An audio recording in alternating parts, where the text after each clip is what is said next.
ప్రశాంత్ కిషోర్ చేసిన వ్యాఖ్యల ఆంతర్యం ఏంటి? మరి ఆయన ఎందుకు సడన్గా పెత్తందారుల కూటమిలో చేరాడు? నిజంగా ఎప్పుడైనా ఆంధ్రప్రదేశ్లో పర్యటించి మాట్లాడా?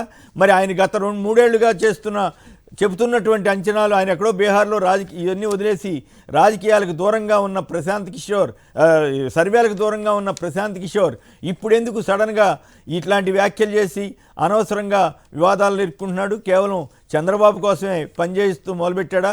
నిజంగానే బీహారీ డకాయిట్ అని రుజువు చేసుకునే పరిస్థితిలో పడ్డాడా? ముందుగా ఎల్వీకే గారు సరే, చిన్న మాట చెప్తున్నాను. ఆయన అక్కడ ఒక పార్టీ పెట్టారు, పాదయాత్ర కూడా మొదలుపెట్టారు.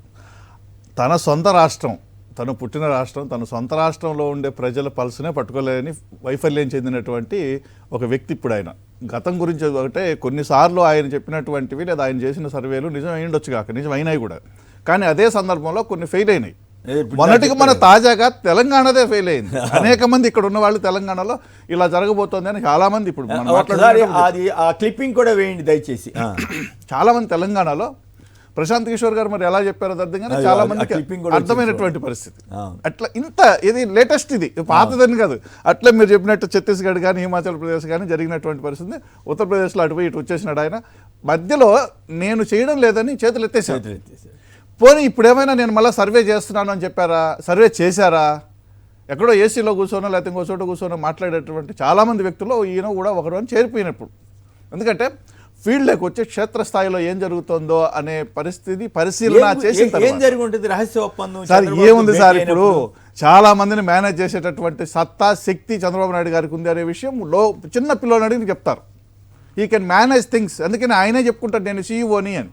సీఎంగా ఉన్నప్పుడు కూడా నేను ఒక సీఈఓ ఇన్ ది సెన్స్ అది అన్ని కోఆర్డినేట్ చేయడం, ఆర్గనైజ్ చేయటమే కదా. ఆ రకమైనటువంటి పరిస్థితుల్లో ఇప్పుడు సునీతమ్మని మేనేజ్ చేసినట్టు ఇప్పటి నుంచి కాదు కదా.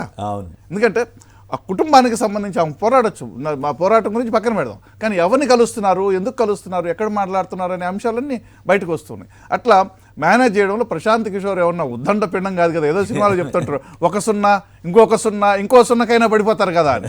ఏదో 1 సున్నా దగ్గర ఆయన పడిపోయి ఉంటాడు. అది నేనైతే ప్రగాఢంగా విశ్వసిస్తున్నాను. ఎందుకంటే ఒక క్రెడిబిలిటీ ఉన్నటువంటి వ్యక్తి అయితే ఈ విధంగా మాట్లాడరు. నిజంగా క్రెడిబిలిటీ ఉంటే ఎస్ నేను ఆంధ్రప్రదేశ్లో సర్వే చేస్తున్నాను అని చెప్పి సర్వే చేసి రిజల్ట్ ఇవ్వండి. మీరు ఎంతమందిని కలిశారు, ఏం మాట్లాడతారండి? ఇట్లాంటి మాట్లాడే పలసబారిపోయేటటువంటి పరిస్థితి. అట్లాగే చాలా సర్వేలు వైసీపీకి అనుకూలంగా వస్తున్న తరుణంలో ఒక అడ్డుకట్టేయాలనో అమ్మమ్మ ఏదో జరిగిపోతుందని చెప్పుకోవడానికో లేదు 19 లోక్సభ సీట్లు వస్తాయని. సో ఇవి వాళ్ళేమో ఒక శాస్త్రీయంగా సర్వే చేస్తున్నారు అనేది అందరికీ అర్థమవుతున్నటువంటి పరిస్థితి. ఈయన ఏమీ లేకుండా సడన్గా హఠాత్తుగా ఒక్కసారి వచ్చేసి నేను కదా ఇక్కడ కూర్చొని కొమ్మినేని గారు రేపు సీఎం అయిపోతున్నారని చెప్పినట్టు ఉంటుంది. అట్లా కాదు కదా. దానికి ఒక శానిటీ ఉండాలి. ఆ శానిటీ ఉండేటట్టుగా మాట్లాడాలి. సో ఇది తేట తెల్లంగా చాలా స్పష్టంగా అర్థమవుతుంది. అంటే ప్రశాంత్ కిషోర్ వాజ్ మేనేజ్డ్. మీరు అన్నట్టు బీహార్ దొంగ, బీహార్ రౌడీ, బీహార్ వ్యవహారం, అదే ఇంకా దోపిడీదారు అని చెప్పినటువంటి వాళ్ళే ఈరోజు ఆయన చాలా గొప్పోడు, ఆయన సర్వే చాలా గొప్పది అని చెప్పితే ఎట్లా?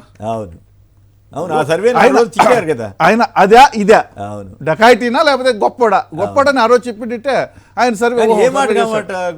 చంద్రబాబుని ఒక ఎందుకు మెచ్చుకోవాలి, డకాయిటీ అని తిట్టినా కూడా మళ్ళీ ఆ డకాయిటీని తెచ్చిపెట్టుకోగల సమర్థుడు ఆయన. ఇందాక చెప్పాను మీకు, హీ కెన్ మేనేజ్ థింగ్స్. అట్లా దాన్ని అసలు పట్టించుకోవాల్సిన అవసరమే లేదు. సరిగ్గా వార్త వండి వార్చడానికి ఏదో ఒక పేరుంటే చాలు.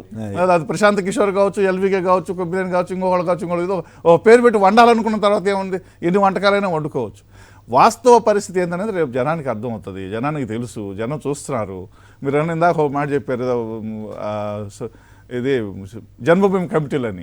ఆ కమిటీలకి గ్రామ వాలంటీర్లకి ఎంత తేడా ఉందో ప్రజలు చూస్తున్నారు కదా ప్రత్యక్షంగా. జన్మభూమి కమిటీలు ఎట్లా ఉన్నాయి, వాళ్ళు చేసిన యాక్టివిటీ ఏంది, ఇప్పుడు వీళ్ళు ఏం చేస్తున్నారు అనేది వాళ్ళు నేరుగా ప్రత్యక్షంగా అనుభవిస్తున్నారు. పైగా అసలు అభివృద్ధి లేదు, బటన్ నొక్కమని చెప్పిందే నువ్వు కదా, మళ్ళీ ఇప్పుడు అభివృద్ధి లేదని చెబుతావు. అభివృద్ధి బాగు చేయడం అభివృద్ధి కాదా, లేకపోతే పోర్టులు కట్టడం అభివృద్ధి కాదా? ప్రపంచవ్యాప్తంగా నగదు బదిలీని సమర్థిస్తున్నటువంటి ఆర్థికవేత్తలు ఉన్నారు. అంతెందుకు సార్, మీరు 14లోనో 19 ఎన్నికల్లో చంద్రబాబు నాయుడు గారు కూడా నాకు లోకేష్ అద్భుతమైన సలహా ఇచ్చాడు, నగదు బదిలీ చేయమని అన్నారు. మరి అది కరెక్టా, ఇది కరెక్టా? ఒక పక్కేమో నగదు బదిలీ చేస్తున్నారు. ఇంకొక పాయింట్ ఒకటి చెప్పాలి, ఒకవేళ బటన్ నొక్కటమే తప్పు అయితే దానివల్ల నష్టం జరుగుతుంది అనుకుంటే చంద్రబాబు గారు 5 రెట్లు ఎట్లా నొక్కుతూ అని అంటున్నాడు. ఇంకా అది పరాకాష్ట. ఆయన ఇప్పుడు 50,000 నా అంచనా ప్రకారం 45,000 నుంచి 50,000 కోట్లు అవుతుందని అప్పట్లో లెక్కలు కట్టారు జగన్ గారు చేస్తున్న స్కీముల వల్ల. వీటికి 5 రెట్లు ఎక్కువ లేదా కనీసం 3 రెట్లు ఎక్కువ అనుకున్నా కూడా 150,000 కోట్ల మేరకు బటన్ నొక్కాలి. మరి అప్పుడు ఎట్లా జనం నమ్ముతారా? అప్పుడు జనంకి అప్పుడు బాగానే అప్పుడు అభివృద్ధి జరిగినట్లా అప్పుడు అట్లాగా సార్. ఇప్పుడు జగన్ రెడ్డి గారు బటన్ నొక్కుతున్నారు కాబట్టి శ్రీలంక అవుతుంది అని ఆందోళన వ్యక్తం చేసిన వాళ్ళు సోమాలియా కావాలి ఇంకా మీరు చెప్పినట్టుగా అది ఎదురెట్లయితే. అంటే పైగా 2 ఏళ్ళు కరోనా గురించి కూడా ఒక్కటి ఏంటంటే సార్ ఇక్కడ మనం మాట్లాడాల్సింది ఆలోచించాల్సింది నిజంగా ఇన్ని సంవత్సరాలు రాజకీయాల్లో ఉండి ఇంత సుదీర్ఘకాలం ముఖ్యమంత్రిగా చేసినటువంటి ఒక స్థాయి ఉన్న వ్యక్తి గురించి మనం తక్కువగా మాట్లాడుకోవడం అనేది బాధగా అనిపిస్తుంటుంది. కానీ వాస్తవ విరుద్ధమైనటువంటి అంశాలు ఓ పక్కేమో సంపద సృష్టించాము అని చెప్తారు. నాకు తెలిసినంత రఫ్గా అంటే కరెక్ట్ కాదు కానీ ఒక 7,000 చిల్లర వేల కోట్ల రూపాయలు జీతాలకు కావాలా, జీతాలకే 7,000 పైచిలకు కోట్లు కావాలి స్టేట్లో. కానీ 7 నుండి 100 కోట్లు ఆ రోజు జగన్మోహన్ రెడ్డి గారు ముఖ్యమంత్రిగా ప్రమాణ స్వీకారం చేసే రోజు రాష్ట్ర ఖజానాలో ఉంది 100 కోట్లు. 7,000 కోట్ల రూపాయలు జీతాలు ఇవ్వాలి ఒక రోజులో ప్రమాణ స్వీకారం చేసిన మరుసటి రోజు. మరి మీరు సంపద సృష్టించి ఉంటే అక్కడ ఒక 70,000 కోట్లు ఉండి ఉండాలి కదా. పైగా కాంట్రాక్టర్లకు పెండింగు, పెన్షన్లు పెండింగు, వికలాంగులకు పెండింగు, అన్నీ పెండింగు, కాంట్రాక్టర్లకి 1,00,000 కోట్ల రూపాయలు పెండింగు. ఇట్లా పెట్టిన వాళ్ళు ఎట్లా అవుతుంది ఒకటి. రెండోది బటన్ నొక్కడం వల్ల శ్రీలంక అవుతుందని మీరు ఆందోళన వ్యక్తం చేస్తే మీరు బటన్ నొక్కితే 5 రెట్లు ఎక్కువ.